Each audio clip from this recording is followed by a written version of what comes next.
សួស្តីអ្នកនរគ្នាជម្រាបសួរស្វាគមន៍មកកាន់ចាវីដេអូរបស់ខ្ញុំទៀតហើយចឹងសម្រាប់វីដេអូនេះគឺខ្ញុំមកបង្ហាញជាមួយនឹង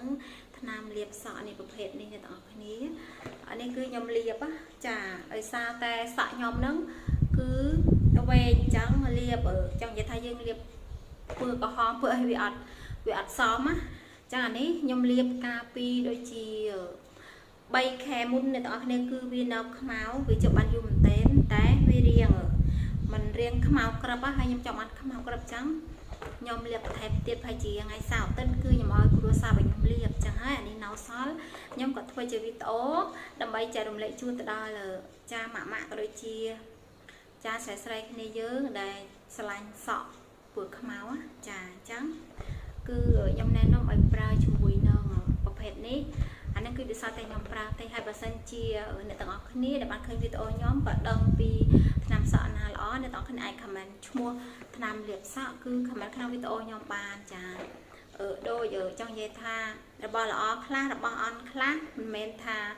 ផលិតផលនោះគឺល្អទេអ្នកទាំងអស់គ្នាជាស្ដែងគឺយើងប្រើផ្ទាល់តែម្ដងចាបើខ្ញុំប្រើ2005តម្លៃទៅ2005ឬក៏3000រៀលហ្នឹងគឺខ្មៅក្រឹបល្អមែនទែនតែខ្មៅតែមួយខែអីគឺលាបទៅវាអត់ចង់ណា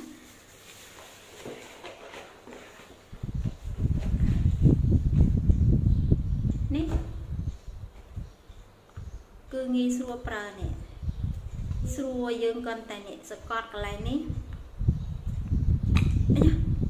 យើងទាញកន្លែងកលៀកនេះមកគឺវាចេញតាមស្និតហើយយើងសាច់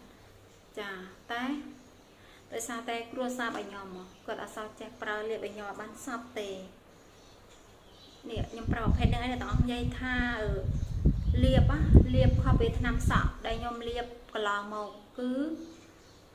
អានេះប្រភេទនេះលាបទៅពេលដែលយើងលាបអ្នកទាំងអស់គ្នាហើយយើងលាងជំរះចាញ់ណាយើងទទួលបានតែសាច់សក់យើងថាទុនល្មើអ្នកទាំងអស់គ្នាទុនមែនតើបើខ្ញុំលាបធម្មតាលាបពី2005 3000នោះគឺយើងកក់ចាញ់សក់យើងរៀងរឹងហើយស្អាតណាតែអានេះគឺអត់ទេពេលយើងកក់ជំរះចាញ់